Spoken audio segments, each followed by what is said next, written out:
चला सगळ्यांना पुन्हा एकदा ब्लॉगमध्ये स्वागत आहे। ब्लॉग म्हणजे आपले सध्या सिरीज चालू आहे, तर त्या सिरीजमध्ये तुमच्या सगळ्यांचं स्वागत आहे।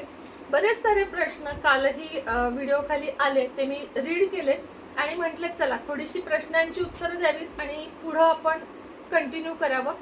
तर काल मला वाटते 2-3 असे कमेंट आले आहेत अजूनही आपल्या व्हिडिओ खाली, ते की पोलीस कंप्लेंट करून किंवा पोलिसांची मदत घेऊन तिथलं सामान आणा किंवा तुम्ही घाबरू नका, तुम्ही अशी केस करा। तर हो, अजून थोडे काही दिवस वाट बघायची आपल्याला या सगळ्याची। पण तुम्हाला सांगू का, त्या सामानावर आता प्रेम उरलं नाही माझं, कारण ज्या घरांमध्ये ज्या व्यक्तींमध्ये एवढी काही निगेटिव्हिटी आहे की त्या सामानावर खूपसं प्रेम नाही उरलं। पण हो, माझ्या कष्टाचं आहे, माझं स्वतःचं आहे, मी मेहनत करून घेतलेलं आहे आणि जे माझं हक्काचं आहे ते जर मला नाही मिळालं तर ते कोणाचंच नाही होऊ शकत। कारण हे सगळे जी सामान किंवा मी जे काल तुम्हाला हिशोब सांगितला ना, ते मला हवं म्हणून नाही सांगितला। तर माणसं कशी असतात हे तुम्हाला मला सांगायचं होतं की माणसं इतकी वाईट आहेत हल्लीची की वस्तूंवर प्रेम करतात। म्हणजे माझ्या लोकांना त्या वस्तू हव्या आहेत, माझ्या म्हणजे त्या माणसाला त्या वस्तू हव्या आहेत, पण त्याला आपल्या फॅमिली पुढे त्या वस्तूंचं महत्त्व जास्त आहे की त्याला स्वतःचा सेल्फ रिस्पेक्ट नाहीये। मी खरं म्हणेन की त्याला स्वतःचा सेल्फ रिस्पेक्ट शून्य आहे की त्यानं माझं सामान ठेवून घेतलं। तो जर खरंच स्वाभिमानी आणि एक चांगला व्यक्ती असता तर त्यानं माझं सामान, मी इकडे आल्या जेव्हा माझा निर्णय झाला तेव्हा 5 ते 6 महिन्याच्या आत नाही, 2 महिन्यात माझं सामान दिलं असतं। मी जर त्या जागेवर असते आणि माझ्याकडे जर कोणाची अमुक वस्तू असती तर मला रात्रभर झोपही लागली नसती त्या व्यक्तीचं ते देईपर्यंत। आणि मी इतकी खुल्या हाताची आहे की मी माझ्या घरातल्या वस्तू अक्षरशः अशा देऊन टाकायचे की हे तुम्हाला नाहीये, हे न्या। आमच्याच घरात एक व्यक्ती होती, काही वरची मोठी छोटी कामं ती व्यक्ती करायची, जेंट्स व्यक्ती होती, त्यांना मी माझं असंच्या असं टीव्ही, मिक्सर, अनेक वस्तू मी अशाच देऊन टाकलेल्या आहेत। अनेक सणवार किंवा काहीच म्हणू नका की मी असं दान करण्यासाठी इतकी दानशूर की मी जे आता सुद्धा मला सवय आहे, मला आई पण समजावती की असंच उचलून देत जाऊ नको। पण माझ्या अंगात हेच आहे की चला तुम्हाला दिलं, पण माझ्याकडे जर कोणाचं असेल ना तर ते मी चुकूनही ठेवत नाही। अगदी एखादी कुणाची साडी असू देत माझ्याकडे नसतीच, म्हणजे 100% आम्ही तिघी पण अशा आहोत, बहिणी, मी आणि आई, की आम्ही एकमेकाचं काहीच ठेवत नाही किंवा एकमेकाचं आम्ही कधीतरी, म्हणजे आठवत नाही मला की कित्येक वर्षात माझं ताईनं काही घातलंय किंवा ताईचं मी काही घातलंय किंवा मी आईची साडी नेसली किंवा आईनं माझी साडी नेसली आहे, नाही। आम्ही या गोष्टीपासून खूप लांब राहतो। क्वचित कधीतरी ताईकडे गेल्यावर जर माझे कपडे वाळले नाहीत किंवा तिचा इथं आल्यावर जर काही प्रॉब्लेम झाला की चुकून काही आणलंच नाही तरच, आणि ते सुद्धा आम्ही खूप सपोर्टली एकमेकीसाठी करतो, कारण आमच्या दोघींमध्ये पण ती निगेटिव्हिटी नाही आहे जी इतरांमध्ये आहे। पण बाकी कुणाचं म्हणाल, म्हणजे आई आणि बहीण मी यातून वगळते कारण ते माझ्या अगदी रक्ताच्या आहेत, पण बाकी कुणाच्या कुठल्याच वस्तू मी आजपर्यंत मला हवंय म्हणून ठेवून घेतलेलं नाहीये की माझ्यापेक्षा जर समोरच्याकडे खूप चांगलं आहे तर ते मला हवंय, ही माझी वृत्तीच कधी नाहीये किंवा जेलस फील मी कधीच होत नाही। मात्र एवढं वाटतं की देवानं ना सगळ्यांना इक्वल ठेवावं, म्हणजे एखाद्याकडे खूप सगळं आहे आणि एखाद्याला रोज 1-1 रुपयासाठी झटावं लागतं, अशी कुणाचीच परिस्थिती नसावी असं मला वाटतं। चला विषयाकडे हात घालूया। मुळात की माझ्या वस्तू देण्यासाठी खूप मोठं मन पाहिजे आणि व्यक्ती स्वाभिमान पाहिजे की एक बोलून मोकळे होतं बघा समोरची व्यक्ती की तुला हवंय तर तू येऊन घेऊन जा। सगळं माहितीये की त्या गावामध्ये किंवा त्या घरामध्ये मी मरेपर्यंत, माझ्या शेवटच्या श्वासापर्यंत पाऊल टाकणार नाही, कारण माझी इज्जत त्या माणसांनी घालवली आहे जी माझ्यासाठी खूप महत्त्वाची आहे। माझं चारित्र्य, माझी इज्जत, माझ्या मुलांचा स्वाभिमान, हे सगळं काही तिथं त्या लोकांनी चकनाचूर केलंय। माझ्या अख्ख्या नातेवाईकांमध्ये माझ्याबद्दल वाईट साईट पसरवलंय, माझ्यावर अनेक प्रत्यारोप केलेत आणि त्यामुळेच मला त्या घरामध्ये माझं कितीचंही सामान असेल तरी मला कधीच परत जायचं नाहीये। त्याचं कारण म्हणजे स्वतःबद्दलचं माझं प्रेम, माझ्या मुलांवरचं माझं प्रेम। आणि कुणीतरी विचारलं मला बघा काल की ओवीची आठवण येत नाही का त्या व्यक्तीला, ते त्याच्या जीवाला माहिती की ओवीची आठवण. सुरुवातीचं एक पहिलं वर्ष थोडासा प्रयत्न कसा केला सांगते, की ज्यावेळेस आपलं मुलीवर प्रेम असतं त्यावेळेस तिच्या शाळेमधून वगैरे असं जाऊन तिला घाबरवायचं नसतं, कारण मुलांना ही परिस्थिती काहीच माहीत नसते. आणि मी खरं सांगते की मी आजपर्यंत तिला असं कधीही शिकवलेलं नाहीये की त्या व्यक्तीशी तू बोलू नकोस. तिची तीच घाबरलेली आहे सगळी परिस्थिती बघून. आणि तिला मी जेव्हा विचारलं की तू का घाबरतीस, तेव्हा तू का रिॲक्ट करतीस, तेव्हा तिनं मला उत्तर दिलं की मला तुझ्यापासून तिकडे घेऊन जातील ह्याची भीती वाटते आणि म्हणून मी घाबरते. पण त्यावर पण त्या लोकांनी माझ्यावर असे आरोप केले की तू तिला भरवलंयस. मी माझ्या मुलांपासनं मुलांच्या कानापर्यंत ते विषय, मुलांच्या म्हणण्यापेक्षा ओवीच्या कानापर्यंत ते विषय नकोत म्हणून मी तिथनं लांब झालीये. त्यामुळे मी तिथल्या कोणत्याच व्यक्तीविषयी तिला काही भरवलेलं नाहीये. मात्र हो, फॉर सेफ्टी मी तिला एवढंच सांगितलेलं आहे की कुणी माझ्या शिवाय तुला घेऊन जायला बघितलं तर कधीही जायचं नाही. माझ्या आईची परवानगी असल्याशिवाय मी कुठंही येणार नाही, हे मी तिला पहिल्यापासून शिकवते.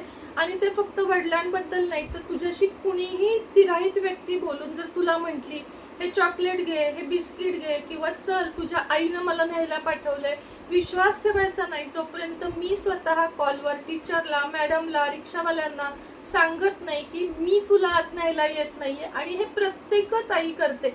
आता जे आई वडील सोबत राहतात ते नाही सांगत की वडील आले तर न्यायला तू जाऊ नको. पण आत्ताची परिस्थिती वेगळी आहे. मी इकडं आणि ती व्यक्ती तिकडं, आमच्यात एवढे आर्ग्युमेंट्स आहेत की त्याचा बदला माझ्या मुलीशी घेतला जाऊ नये किंवा त्या मुलीला काही त्रास होऊ नये. शेवटी मुलींना आईची गरज खूप असते मुलांपेक्षा, कारण त्यांचे अनेक असे प्रश्न असतात जे फक्त आई सोडवू शकते. आणि मी तुम्हाला एक गोष्ट सांगते, कमेंट्सवरनच सांगते की एक बाप मेला ना तर ती आई मुलांना सगळं काही देऊ शकते, पण एक आई मेली किंवा एक आई हारली तर त्या मुलांची वाताहत होते. एक आई आपल्या 2 मुलांना घेऊन आयुष्यभर राहते, पण एक बाप आपल्या साधं मुलांना काय स्वतः पण सफर करू शकत नाही. जेव्हा तो एकटा पडतो त्याला लगेच समाज म्हणतो की असू दे, तुझी 1 नाही 2 मोडली, तू अजून एक लग्न कर, तुला खायला घालायला कोणीतरी हवंय. पण एका आईला असं कोणीही म्हणत नाही की तू तुझा विचार कर, किंवा तुला अजून पण कशाची गरज आहे का, तुला काही भावना आहेत का, तुला पैसे कमी पडतात का, तुला काय हवं आहे, असं एका आईला कधी विचारलं जात नाही. एका आईला फक्त हे शिकवलं जातं, मुलांकडे बघून जग, जे आहे ते आहे, किंवा जे आहे त्याला आता तोंड दे, तुझ्या नशिबातच हे होतं. किती फरक आहे बघा. आपण म्हणतो ना की आता स्त्री पुरुष समान झालेले आहेत, तसं नाहीये. तुम्ही 2 एकट्या पडलेल्या स्त्रीला बघा आणि पुरुषाला बघा. एक स्त्री फक्त आपल्या कुटुंबासाठी, आपल्या मुलांसाठी कमवण्याचा विचार करते. आपली सगळी स्वप्न ती पायाखाली घालते की मला इकडे जायचंय, तिकडे जायचंय, मला फिरायला जायचंय. सगळं काही आपल्या मुलांमध्ये ती बघते. आणि एक पती असतो जो जेव्हा बायकोला सोडतो किंवा मुलांना एकट्याला टाकतो तेव्हा तो बिनधास्त एकटा सगळीकडे फिरत असतो, मज्जा करत असतो. हाच फरक आहे समाजामध्ये की स्त्रियांना नेहमी जबाबदाऱ्यांनी घेरलेलं आहे. आधी कशासाठी करायचं, आई वडील काय म्हणतील, आई वडिलांचं नाव घालवायचं नाही, आई वडिलांचं नाव घालवायचं नाही, म्हणून आपल्या वयाचे 20-1 वर्ष जातात. त्यानंतर करिअर करायचं असतं, मुलींना खूप जास्त करायचं असतं. पण त्यांच्या घरातून, प्रत्येक मुलीच्या घरातून त्यांना करिअरकडे बघू नको, आता तुला पोळी भाजी शिकली पाहिजे, आता तुला स्वयंपाक शिकला पाहिजे, म्हणजे सगळ्यांच्या बाबतीत हे जास्त होतं. पण मी खरं सांगते तुम्हाला की मुलींना असं शिकवलं नाही गेलं पाहिजे. मुलींना काय शिकवलं गेलं पाहिजे ह्याच्यावर पण मी व्हिडिओ करणार आहे. पण एक सांगते की एक स्त्री ना आपल्या आयुष्याचा सगळा भाग, म्हणजे समजा एखादी स्त्री 60 वर्ष जगतीये तर ती कधी आई वडिलांसाठी जगती, कधी स्वतःच्या नवऱ्यासाठी जगती, कधी स्वतःच्या मुलांसाठी जगती, त्यानंतर ती तिच्या सून, तिचे जावई, तिची नातवंड ह्याच्यासाठी जगती. पण एक स्त्री स्वतःसाठी जगायचं कायम विसरून जाते.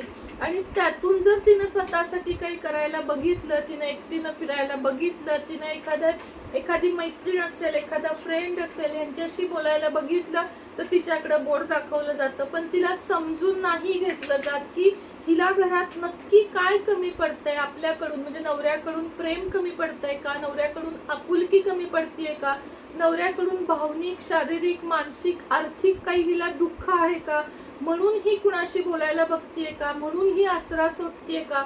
हा विचार कोणीही या जगामध्ये करत नाही. एक स्त्री कायम राबली जाते, हे खरं आहे. आणि ह्या प्रश्नाचं उत्तर कालच्या तुम्हाला मिळालं असेल की त्या व्यक्तीला आठवण येते का, तर ते त्याच्या जीवाला माहिती. ज्या माणसाला आठवण येते ते नुसतं रडत बसत नाही, तर त्या मुलांसाठी झटतं, त्यांचं करिअरसाठी 4 पैसे साठवतं. आणि तिसरी गोष्ट, ज्या माणसाला आपल्या मुलीची काळजी असते तो आपल्या पत्नीला असं कधी दुखवतच नाही की ती सोडून जाईल, आणि ती सोडून गेली की आपली मुलं सोडून जातील ह्याचं त्याला काळजी असते. म्हणून एक पुरुष आणि एक स्त्री नेहमी सहन करत असतात की जाऊ दे आपल्या मुलांसाठी. आणि मी पण तेच केलं. 10 वर्ष घालवली पहिल्यांदा आणि 10 वर्ष घालवली दुसऱ्यांदा की आपल्या मुलांसाठी. असं करून शेवटी मी 2 मुलं घेऊन साईडला झाले, पण समोरची जी कोणी XYZ 2 व्यक्ती असतील त्या मात्र अगदी बिनधास्त असतात. म्हणजे सांगायचा उद्देश हा आहे की एका स्त्रीला कधीच मोकळं जगता येत नाही, आणि मोकळं जगण्याची जेव्हा वेळ येते ना तेव्हा वय निघून जातं, तेव्हा पैसा नसतो स्वतःचा किंवा काही नसतं. आणि याच्याशी रिलेट तुम्ही करू शकाल. पैसा कमावणं खूप सोपं आहे बरं का, पण माणसं कमावणं हे आयुष्य जरी घालवलं तरी आपल्याला जमत नाही. आणि एक संसार तुटला की फक्त संसार नाही तुटतो तो आतला विश्वास, की आता मी माझ्या कुठल्याच नात्यावर किंवा नवीन नात्यावर कधीच विश्वास ठेवू शकणार नाहीये, इतकी आतून तुटलीये. नुसता संसार नाही तुटत तर मन तुटतं, विश्वास तुटतो, स्वतःचं सगळं तुटतं जेव्हा आपण हे करतो. आणि यातून पुन्हा उभं राहायला खूप, एखाद्याला अख्खं आयुष्य जातं. मला 1-2 वर्ष गेले, पण एखाद्यांना ना आयुष्य जातं की ह्यातून बाहेर पडायला. मग कुणी व्यसनाधीन होतं, कुणी चुकीच्या मार्गाला जातं, पण असं खंबीर उभं राहणारी खूप कमी असतात. आणि ह्यातून मला स्त्रियांना हेच सांगायचंय की खंबीर उभं राहा, अजिबात डगमगू नका. ही वेळ येते, सुख टेम्पररी नसतं, तसं दुःखही टेम्पररी नसतं. आपल्याला जे दिलंय ते परमेश्वरानं दिलेलं असतं, त्यानं दिलेलं त्याला काढून घ्यायला पण वेळ लागत नाही. म्हणून नेहमी सौम्य राहा, जमिनीवर राहा, कधीही गर्व करू नका, आणि कधीच कुठल्या गोष्टीचा अहंकार पाळू नका की मी, नाहीतर मग देवानं दिलेलं देवाला काढून घ्यायला पण वेळ लागत नाही. बरोबर आहे ना? तर चला पटपट सगळ्यांनी कमेंट करा. अजूनही तुमचे काही प्रश्न असतील ते मी उद्याच्या व्हिडिओमध्ये घेईन. उद्याच्या पार्टमध्ये भेटू. तोपर्यंत सगळ्यांना बाय बाय, टेक केअर.